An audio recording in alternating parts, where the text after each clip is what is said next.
Welcome to the Histories of Northamptonshire podcast series, and this episode number 45.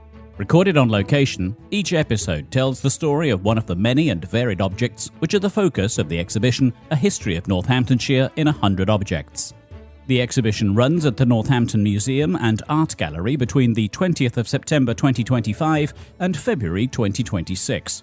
Selected by local individuals, heritage groups and the museum's own curators, each object tells a different story from the county's past.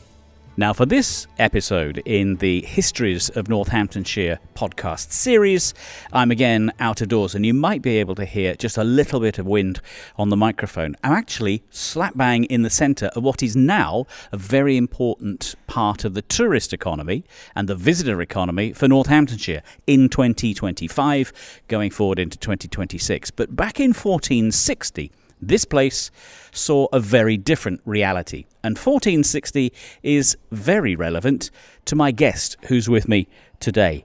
Sir, who are you and which organisation do you represent here in Northamptonshire?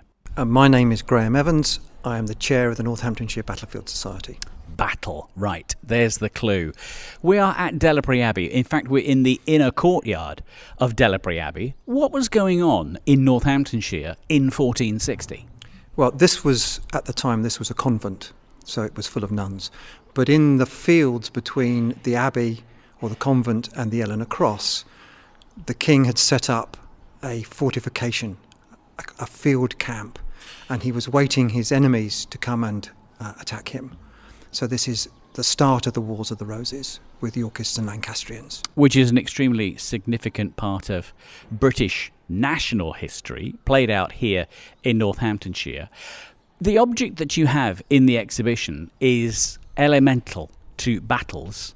Describe it for us. Well, it does look a little bit like a stone. It doesn't look anything particularly special until you look at it very closely. It's a cannonball. It's the earliest cannonball that we know fired in a battle in England. It's slightly elongated, so it looks like sort of like duck egg, really. And when you look closely at it, you can see that it's been deformed out of shape. So originally it would have been spherical. And when it was fired, the forces from the gunpowder would have pushed it out of shape, because it's mainly made of lead. And it's got impressed in the back of it the material that was used to keep the gunpowder in place to create the explosion. It looks like, because of where it's fired, that it completely missed its target, overshot by quite a long way, and ended up falling into the River Nen to be dragged out in the 1970s and spotted by someone who thought, that just looks really interesting. Now, you mentioned that the cannonball was mostly made of lead. Is that why it has survived as long as it has? Because if it was made of iron, surely it would have rusted and moulded to nothing. Well, if it was made of iron, there might be something left of it, but lead is particularly survivable as a material, so it is perfect if you want to find the remains of a battle. There would have been arrows shot at this battle.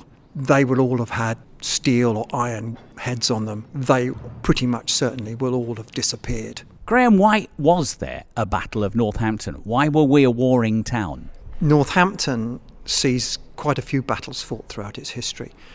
Major routes north and south and east and west cross here. Northampton as a town is a place where tolls are collected because it controls these routes. And Northampton as a county is very rich in water and forage for horses. So armies going across the country will go through Northampton and Northamptonshire, and they will end up bumping into one another, like happened here. So strategically, hold Northampton and you hold the country. Oh, it's a very, very important county, yes, and we can see that through to the Civil War. Northampton and Northamptonshire are nationally important. So this cannonball, you say it's the earliest known to have been used in battle. So we're seeing a transition in technological terms in the way that battles were fought. Oh yes, this is absolutely a key moment in terms of the development of battlefield technology. Cannonballs have been used in battles on the continent for the previous decade, but this is the first time in this country. The cannonballs, for example, that we know that were found at Bosworth, which were critical in finding the location of that battlefield. And eventually we will end up with modern warfare, which is people firing gunpowder weapons at each other. So this cannonball predated musket fire, for instance? It predated massed muskets. People had what were known as handguns, which are like mini cannons, which you probably closed your eyes when you fired them because there's a pretty 50-50 chance one's going to blow up in your face. It's musketry as you understand it, I think, as you described it. That's really from like the English Civil War onwards. But yes, this is the important stepping stone on the way to the way that Naseby was fought, for example. In modern terms, we're used to battles being described as battles, and they take days, even weeks, to follow their path. Wars go on for years and years. This change in technology meant that the Battle of Northampton didn't take very long.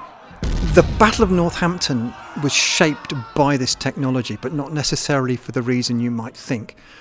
The king, when he set up his camp in Delaprey Park, put a lot of cannons in there, and his idea was this new weapon would win the battle for him, because the Yorkists would attack and they would fire lots of cannonballs at them and the army would be destroyed. And this is what had happened in France.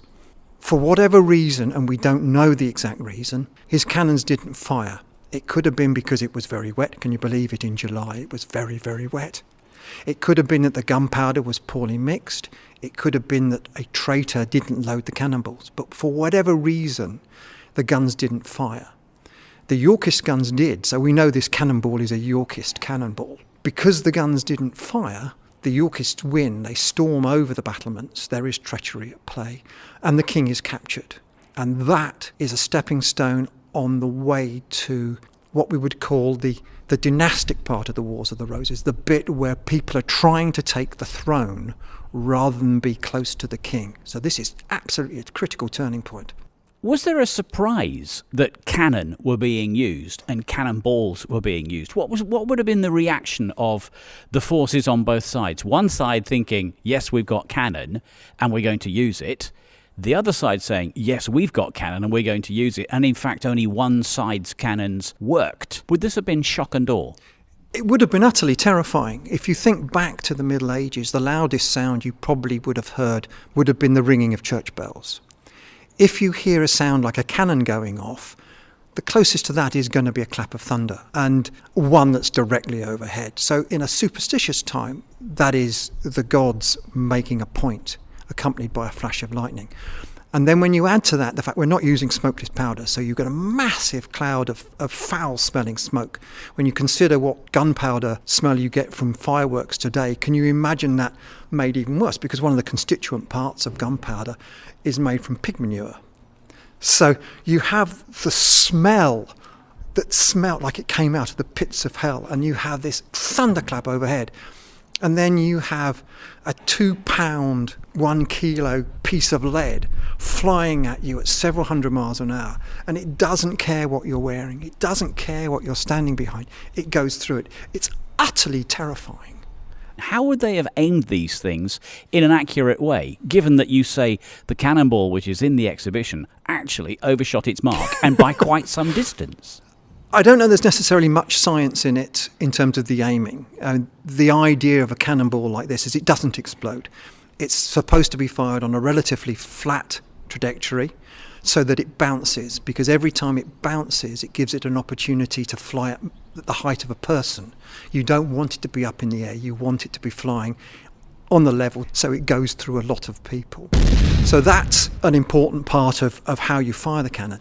The skill in terms of making the gunpowder and constructing the cannons and loading them, that's a real skill. And one of the things we know that happens before this battle is the king's master gunner, who is a man called Judd, is ambushed by the Yorkists, and he's killed several weeks before the battle. So that may be one of the reasons why their guns didn't fire, because their civilian expert was not there.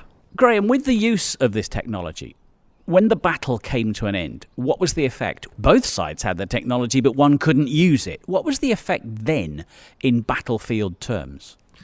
Well, there are a number of things that come out of this battle, because this is new technology. But the battle itself is actually won by one of the oldest tricks in the book. It's won by treachery.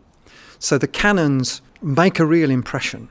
And after this battle, anybody who takes himself seriously leading an army will have an artillery train, because if you haven't got one and your opponent has, it's quite frightening for your army. This creates an arms race. So the Earl of Warwick will have his personal artillery train, which we know at one point is kept in Bristol, for example. And people have guns. So when you put out an army, if you're going to be serious, you have artillery, regardless of how effective it is. But Warwick works out that he can't attack an artillery fort, even if the guns don't fire. He doesn't know that for certain. I mean, if it's caused by the weather, he would not have known for certain. So he makes an arrangement with Lord Grey of Ruthin that he will change sides, and they know that beforehand. So whether or not the guns fire, Grey of Ruthin is going to let the Yorkists into the camp, and it's all over in half an hour. And strategically, what was the effect of the Battle of Northampton using cannonballs such as we have in the exhibition? Strategically, the results of the battle shape what happens next. But importantly, it does mean that armies now no longer move without artillery. So that increases the length of the baggage train behind your army. It means that there is more preparation required. There's a new skill set that you have to acquire. So it increases costs, it increases the complexity of your armies. You can't now just turn up with a whole load of archers and some people armed with halberds and expect to win a battle. Now you have got to have this new technology, because without it, your other side is going to be both a practical and a moral disadvantage. And we have evidence that when people are preparing to go on campaign now, letters are written to the master gunner to say, make sure you've got this, make sure you've got that. And we will eventually end up with Henry VIII and his artillery forts that he builds on the south coast to defend against the French. We all know where this technology is going to. Everybody can see that this is a big thing. It's going to change things, and it starts to change the shape of warfare. It will take 60 years, but this is where we know for the first time it starts to change in this country, and it starts to change in this county. The battle was short. The effect of the technology deployed in the battle was to have huge ramifications, which perhaps echo to this very day. Graham, fascinating to hear that story and think about the destruction that something like a lump of lead could do at high speed against human flesh. It's a somewhat somber way to close this particular podcast, but what an amazing story of the Battle of Northampton and of this new technology, which still has a form of deployment in the 21st century. Thank you for telling me the story today. Thank you. Thank you for listening to this Histories of Northamptonshire podcast. If you would like to find out more about the objects or listen to other episodes in the series, go to www.northamptonmuseums.com. Alternatively, you can visit the Northampton Museum and Art Gallery, where you can see the A History of Northamptonshire in 100 Objects exhibition for yourself. The Histories of Northamptonshire project is funded by Arts Council England as part of the National Portfolio Programme.